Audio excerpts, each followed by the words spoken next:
Imagine a 23-year-old man, right? And he's universally beloved in his community. But his dead body is essentially held hostage for like a minor debt and then displayed in a store window like some crude mannequin. Oh, God, yeah. And then, if that's not bad enough, locked inside a university glass case for nearly a century. It's just horrific. Okay. Now imagine this entire chain of felonies originates in the exact same lawless Canadian valley where outlaws used to hide stolen horses underground just to evade the Mounties. Today, we are tearing into the Big Muddy Badlands of southern Saskatchewan. And just a quick heads up for you before we get too deep into this, we are dealing with real historical true crime today. Yeah, it gets intense. It really does. That means we'll be discussing violence, some severe frontier justice, and, as you just heard, the highly disturbing mishandling of human remains. So consider this a viewer discretion warning. The history of the Big Muddy is absolutely fascinating, but it is definitely not for the faint of heart. Absolutely. And, I am bringing my magnifying glass and focusing entirely on the cold, hard logic today. Yeah. Because the crimes that happened in this valley and the absolute lack of modern forensics to solve them, it absolutely blows my mind. Oh, for sure. We're looking at a time when, like, quote-unquote evidence was basically just whoever yelled the loudest or, honestly, survived the longest. Right, which leaves this massive trail of psychological collateral damage. And I am always drawn to the human element of true crime, right? The weird anomalies, the bizarre behavior, and just the sheer desperation of the people who actively sought out this incredibly harsh environment. Because it wasn't exactly a vacation spot. Exactly. The Big Muddy wasn't a place you just stumbled into. You really had to want to disappear to go there. Yeah, and to understand the people who vanished into the Big Muddy, you first have to understand the mechanics of the land itself. Nature essentially built, like, a geographical panopticon, a perfect fortress designed specifically for evasion. Yeah, and the origin story of that fortress starts about 14,000 years ago, right at the end of the last ice age. Okay. So the massive Laurentide ice sheet started retreating, and these absolute torrents of glacial meltwater gouged out this enormous U-shaped valley, Wow. and it left behind incredibly steep walls and a wide, flat floodplain. But the real star of the show here is the soil. Right, the clay. Yes, it is incredibly clay-heavy and alkaline, meaning it has a very high pH, it's full of salts, and it basically bakes into this hard, crusty surface that actively repels crops. Farmers took one look at this dirt and just kept walking. Okay, let's unpack this, because the mechanics of this clay are wild. When it rains in the Big Muddy, the water doesn't just wash away across the surface like normal. No, it doesn't. Because of the bentonite in the clay, it swells when wet and then it cracks when it dries. So rainwater seeps deep down into those cracks incredibly slowly. And as it percolates, it acts like a mild acid, dissolving all the looser minerals and salts underground. Flushing them out. Exactly, flushing them out and creating these empty voids. And over thousands of years, these voids join together to form what geologists call soil pipes. Right. And when those soil pipes hit the valley walls, they open up into massive underground caves. So it's not just a cave here or there, it's a naturally occurring subterranean subway system. Which is just incredible. Originally, local wolf packs used those caves as dens, but eventually humans realized what they were looking at. Obviously. And what's fascinating here is how the harshness of the geography completely dictated human behavior. Like, the alkaline clay starved out anyone trying to plant wheat, sure, but the labyrinth of hidden caves and towering vantage points was an absolute magnet for anyone operating in the shadows. Logically, if you were a bandit trying to build an impenetrable compound where you can see your enemies coming from miles away, you don't even have to lift a shovel. No, nature did the work. Nature built Castle Butte for you. It's a 70-meter-high freestanding Ice Age relic sitting right in the middle of the valley. It looks like a giant sandstone watchtower. It really does. And right near the U.S. border is another one, Peaks Butte. You park a guy with binoculars up there, and you have a literal bird's-eye view of any law enforcement riding up for miles in any direction. And in that specific geographical advantage is exactly why the Nelson Jones gang moved into those wolf dens. In the late 1800s and early 1900s, a man named Sam Kelly, who also operated under the alias Charles Red Nelson, turned the Big Muddy into station number 1 on the Outlaw Trail. Okay, wait. Let's pause on the Outlaw Trail for a second, because the logistics of this are incredible to me. I'm assuming this wasn't just, like, a dirt path with a sign on it. Oh, far from it. No. The Outlaw Trail was a highly sophisticated underground network of safe havens, supply caches, and sympathetic ranchers. And it stretched all the way from the Canadian prairies down through the United States and deep into Mexico. That is a massive supply chain. It was. Butch Cassidy, the Sundance Kid, the Wild Bunch, they all utilized this network to move stolen goods and avoid federal marshals. Sam Kelly essentially controlled the northernmost gateway of that entire continental syndicate. Oh. His gang specialized in stealing horses and cattle in Montana or the Dakotas, and then they'd simply drive them north, slipping over the invisible border into the Big Muddy. See, the jurisdictional loophole is infuriatingly brilliant. Because it's so close to the border, the American lawmen had to stop at the imaginary line. Exactly. They had absolutely no authority in Canada, and once Kelly's gang crossed into the Badlands, they just evaporated. They literally lived underground. They dug out those natural soil pipe caves we just talked about. Right into the clay. Yeah. They engineered one cave for the men and a separate, completely hidden subterranean stable just for the stolen horses. They even dug escape tunnels under the back of the caves that routed out to hidden gullies, just in case they were cornered. The organization was military grade, honestly. A scout on Peaks Butte spots a patrol of Canadian Mounties riding in, right? The scout signals the camp, and by the time the Mounties actually arrive, the gang has simply slipped back across the American border. Where the Mounties have no jurisdiction. Yeah. Precisely. They played the two countries against each other like a fiddle. So what does this all mean? From a modern investigative standpoint, it means the justice system of the era was practically entirely reliant on the honor system, which completely collapses when you're dealing with professional outlaws. Oh, absolutely. Let's look at the sheer audacity of Sam Kelly. In 1895, he breaks out of a Montana jail using a key he allegedly fashioned out of tallow and a tin can. The mechanics of that jailbreak are a true crime legend. It's mechanical genius. He takes tallow-rendered beef fat, used for candles, and manages to press it into the lock mechanism, or against the jailer's actual key, to get a wax impression of the wards. Unbelievable. Then he takes a pair of smuggled snips, cuts a tin can to match the grooves, turns the lock, and just walks out. And then fast forward to 1904. Kelly is tired of running. He decides he wants to retire. So he casually walks into a Montana sheriff's office and turns himself in. And he walks out a completely free man. Because every single witness slated to testify against him suddenly caught a massive case of amnesia or physically disappeared from the state. Without witnesses, the prosecutors had zero evidence. Right. Let's contrast that with today. If Sam Kelly tries this now, his operation collapses in 48 hours.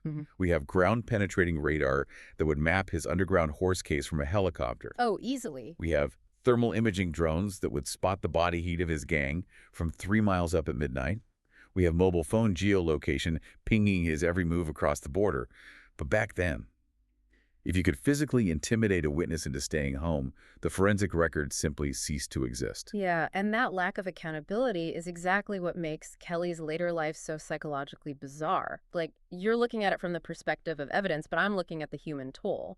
Kelly beat the system, sure. He walked away completely free. Yeah. He eventually moved further north to a place called Debden, Saskatchewan, to become a homesteader. He totally reinvented himself. The ruthless, horse-thieving enforcer of the Outlaw Trail became this beloved farmer. That is a staggering personality pivot. I mean, how does that even happen? Well, the locals in Debden remembered him as this soft-spoken gentleman with piercing blue eyes. He would actually carry hard candies in his pockets to hand out to the local children. You're kidding. No, he acted as a community peacemaker, actively stepping in to settle disputes between neighbors. It's this incredible duality. But here is the tragedy of getting away with it, right?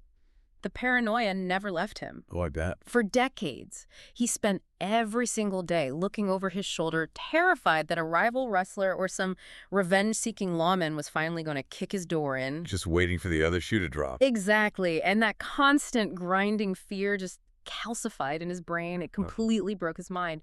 Years later, he was found wandering the streets, confused and starving, waiting at a bus stop for a bus that wasn't coming. He was institutionalized and ultimately died in a provincial mental hospital in 1937. Wow. So the landscape gave him the perfect blueprint to escape the law. But his own paranoia became a prison he just couldn't break out of. He died trapped in his own mind. But, Kelly wasn't the only one who sought sanctuary in the Big Muddy. The exact same geographical features that provided an impenetrable fortress for criminals also provided a perfect tactical sanctuary for refugees fleeing a massive war. Which makes perfect strategic sense. If a valley is defensively sound for a gang of 10 rustlers, it's defensively sound for an army in exile. Right. So in 1876, the Battle of the Little Bighorn happens in Montana. General George Custer is overwhelmingly defeated. In response, the U.S. government cracks down on the plains with full military force. Yeah, things got brutal. Very. Chief Sitting Bull and nearly 5,000 Sioux flee north, crossing the border into Canada, and take refuge in the Wood Mountain and Big Muddy area. Which solves their immediate military problem, right? The U.S. cavalry can't cross the border, but it creates a massive logistical nightmare. By 1879, the buffalo herds in that specific area have been almost entirely wiped out by overhunting. Right, the food source is gone. Exactly. You have 5,000 people sitting in an alkaline clay valley that doesn't support agriculture, and their primary food source is just gone. The Canadian government actively refuses to give them a reserve or rations because they don't want to anger the United States. Yeah, it was very tense politically. The U.S. government wants them back, but the Sioux rightfully don't trust them not to execute them. It is a massive, politically volatile standoff with thousands of lives on the line. And the person who steps into the middle of this powder keg isn't some seasoned diplomat or a high-ranking military officer. No. No, it's a French-Canadian fur trader named Jean-Louis Légaré. He was one of the founding figures of a nearby settlement called Willow Bunch. He ran a local trading post and had spent years building very deep, respectful ties with both the Métis and indigenous communities in the region. Okay, let me push back on this narrative for a second, because fur traders aren't exactly known for running nonprofit charities. Was Légaré genuinely trying to help, or was he just trying to monopolize trade with a captive audience of 5,000 people? I mean, if he was in it for the money, it was the worst business decision in history. Really? Légaré looked at 5,000 starving refugees and chose empathy over economics. He literally emptied his own trading post, and when that wasn't enough, he called in every favor he had, organizing massive supply trains of pemmican and flour to be hauled in from the Red River settlement hundreds of miles away. Just giving it away? He fed them out of his own pocket. He gave out tens of thousands of dollars worth of goods, which, by the way, was a staggering personal fortune in the 1870s. He nearly bankrupted himself doing it, and the Canadian government ultimately refused to properly reimburse him. Okay, well, that completely dismantles my skepticism. The sheer logistics of moving that much heavy freight across the prairie winter without modern supply chains is a miracle on its own. It was an act of profound compassion. And because he earned their trust through that immense personal and financial sacrifice, he accomplished what the entire U.S. cavalry couldn't do with bullets. When the U.S. government finally offered amnesty, Sitting Bull actually listened to Légaré. In 1881, Légaré personally accompanied Sitting Bull down to Fort Buford in North Dakota to safely surrender. Sitting Bull explicitly told the American officers, quote, "I took his word and came back with my friend." That perfectly illustrates that providing basic human needs and establishing actual trust are, infinitely more effective negotiation tools than military force. Absolutely. The harshness of the Big Muddies surprisingly fostered some of the deepest human alliances on record. But Légaré's story also acts as the bridge to our final subject today. Because Jean-Louis Légaré wasn't just a diplomat, he was also the godfather to Willow Bunch's most famous resident. And this brings us to a historical true crime that isn't about train robberies or border standoffs. It's a profoundly disturbing crime against the dead. We are talking about Édouard Beaupré, famously known worldwide as the Willow Bunch Giant. Édouard was born in 1881, the first of 20 children in a Métis family. And for anyone unfamiliar, the Métis are a distinct indigenous people in Canada with mixed First Nations and European ancestry. Édouard grew up deeply embedded in that culture, speaking French, English, Michif, which is this really unique language blending Cree verbs and French nouns, along with Cree and Sioux. And when he started school, he was completely average in height. But his biology was hiding a massive anomaly, what we now know as pituitary gigantism. By age 9, he was 6 feet tall. 9 years old. By age 12, he was over 6'6". He eventually grew to an astounding 8 feet, 3 inches tall, weighing 370 pounds. His shoes were size 22. And he wasn't just tall, right? His physical strength was legendary. He worked for a while as a freighter, lifting massive loads. He used to playfully lift full-grown horses onto his shoulders. That's insane. But eventually, life on a prairie ranch became physically and economically impossible for someone of his size. I mean, he needed custom clothes, massive amounts of food, custom beds. To support himself, he started touring as a circus strongman and a wrestler, traveling everywhere from Montreal to California. But his heart and lungs were under immense strain, pumping blood to a body that massive. In 1904, he signed a highly lucrative contract to appear with Barnum and Bailey's circus at the St. Louis World's Fair. Yeah. But just 2 days after arriving at the age of 23, he collapsed and died of a massive pulmonary hemorrhage caused by tuberculosis. Which is a heartbreaking end to a very short life. But what happens next is a literal nightmare. Here's where it gets really interesting, and by interesting I mean legally and ethically repulsive. Yeah, brace yourself. The circus has Édouard's body embalmed by a local undertaker in St. Louis, but then the circus skips town and outright refuses to pay the embalming bill. So the undertaker, instead of contacting the family or the authorities, decides to keep the body as collateral. He literally seized a human corpse for a debt. To recoup his lost money, the undertaker puts Édouard's dead body on display in a store window in downtown St. Louis. People literally walked by and gawked at him. Unbelievable. Eventually, the body was sold or transferred to a place called the Museum of Eden in Montreal, where it was propped up as a freak show attraction. It only stopped because the crowds gathering to see the corpse became so unruly that the city authorities forced the museum to shut the exhibit down. The chain of custody here is just baffling. The museum shuts down, so they pass the body to a random Montreal circus.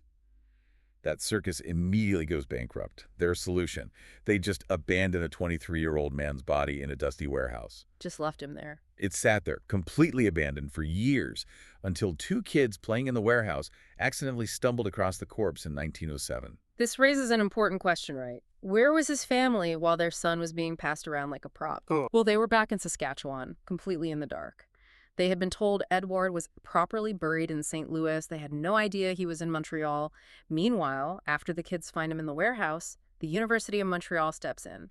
They claim the body, they perform an autopsy, and then they mummify him. They mummify him. Yes. For the next several decades, they string Édouard's naked body up in a glass display case in the university's anatomy department. I cannot get over the twisted logic of this institution. A university, a place of supposed higher learning and medical ethics, claims they need to keep him for, quote, scientific research, but they mount him in a glass display case for people to stare at. It's disgusting. How is that functionally any different from the circus putting him in a storefront window? If a university tried to hold a body without family consent today, the medical licenses would be revoked instantly, the lawsuits would be astronomical, and people would serve federal prison time. Oh, absolutely. It is the ultimate exploitation. He was objectified as a sideshow attraction in life, and they forced him to continue being a sideshow attraction in death. Yeah. In 1967, his relatives finally discovered the truth, that Édouard wasn't resting in St. Louis, but was hanging in a glass case in a university hallway. In 1975, the Beaupré family launched a massive legal and public relations war to get his body back, and the university fought them. I can't wrap my head around that. They actively refused to surrender the remains, claiming they owned him. The arrogance to look a family in the eye and say, no, we own your grandfather's body. It took 14 years of relentless fighting. The family brought in the national media, applied massive public pressure, and finally, in 1989, the university caved and released the body. Thank God. But the family was forced to make a heartbreaking defensive decision. Édouard was so famous and his remains were so unusual they were terrified that if they buried him intact in a Willow Bunch cemetery, modern-day grave robbers would simply dig him up to sell his skeleton. Wow. So to guarantee his safety, they had to have him cremated. It took 2 large urns to hold all of his ashes. Finally, in 1990, 86 years after he died in a circus tent, Édouard Beaupré was brought home and laid to rest in Willow Bunch. They literally had to destroy the physical evidence of his existence just to afford him basic human dignity. The irony of using cremation as a defense mechanism against the very society that exploited him is a grim, heartbreaking calculus. It's devastating, and it perfectly encapsulates the duality of this entire deep dive.